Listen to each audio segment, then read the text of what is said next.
పరమ దరిద్రులని. ఆ బాంధవ్యం తన టీవీకి తగదని తలచుచున్నట్లుగా నాకు తోచుచున్నది.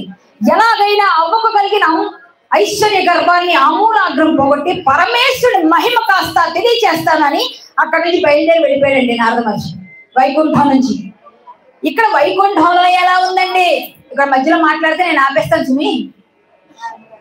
అమ్మా వెనక్కి వెళ్ళిపోయి మాట్లాడుకో. ఎందుకంటే కథ పూర్తిగా వింటేనే అర్థమవుతుంది, మధ్య మధ్యలో సగం ఎగిరిపోతే ఇంకేం చెప్తాం.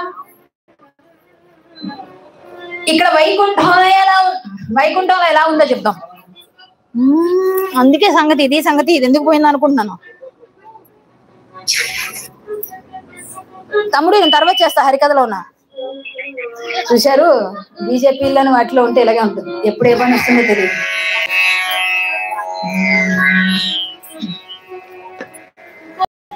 నేను చెప్పిన సంబంధం నచ్చిందని అనుకుంటూ వెళ్ళిపోయిన తర్వాత ఏం జరిగింది వైకుంఠంలో అంటే, సూపర్ అమ్మా.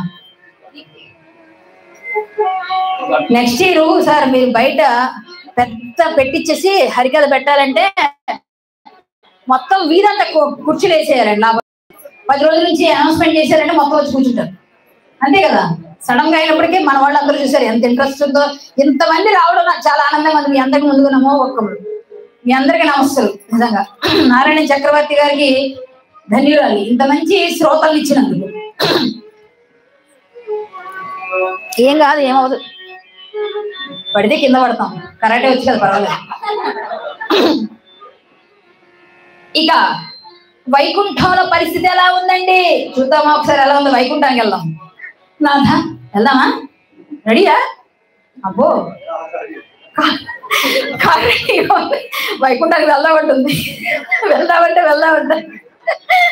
పాపం చూడండి అలా అమాయకత్వం. నిజంగా ఇలాంటి పిల్లల్ని చూసి నారాయణమూర్తి ఇక్కడ వచ్చిన వస్తాడు. నారాయణమూర్తి అన్నాను చూసారు, పేర్లు విని రారాయణేశ్వర కూడా వస్తాడు. నారాయణమూర్తి అన్న తప్పులేదండి, నారాయణ ఎలా పిలిచినా వస్తాడు. ఆ అమ్మాయిని చూసి నేను కూడా మానవ రూపాలు ఎత్తేసి నారాయణమూర్తిని చేసేసాను. సరే స్వామి, ఏమిటి స్వామి మీరు అంటుంది? అన్నవస్త్రాలకైనా భాగ్యులకు అమృతవల్లిని ఇస్తారా స్వామి? ఏమిటి స్వామి, మనం అమృతవల్లిని ఎలా పెంచామో తెలుసా? పట్టు పీతాంబరాల్లో పెంచాలి స్వామి. అల్లారు ముద్దుగా లేక లేక లేక లేక కలిగిన సంతానమై మీరు ఆ పార్వతీ పరమేశ్వరుడికి ఏముంది స్వామి, వారింటికి ఇస్తానంటారేంటి స్వామి మన పిల్లని? నాథ అన్న వస్త్రాలకు లేని అభాగ్యులకు ఇస్తారు అమృతవల్లిని. వారి జీవితం ఎట్టిందో తెలుసా స్వామి?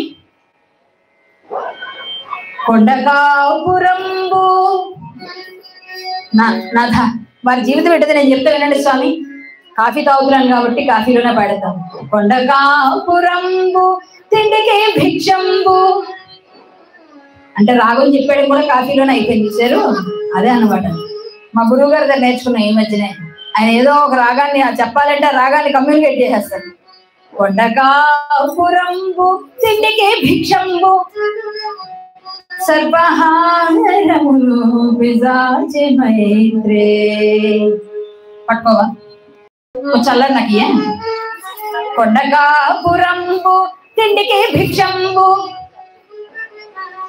సర్వహారములు పిజాచి మైత్రే. కట్టుబట్ట తోలు గంగెత్తు గుర్రంబు కట్టుబట్ట తోలు గంగెత్తు గుర్రంబు ఇంత భాగ్యహేళులు ఎందుగలదే.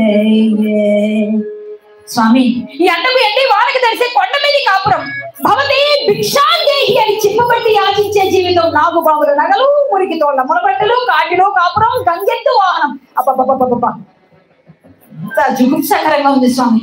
ఈ సన్యాసి సంబంధానికి స్వస్తి చెప్పి మంచి దివ్యమైన సంబంధం ఉంటే ఆలోచించండి స్వామి అన్నారు. ఆ మాట వినగానే మహావిష్ణువు లక్ష్మి పరమేశుని లీల తెలియ బ్రహ్మాదుల తరమౌనే.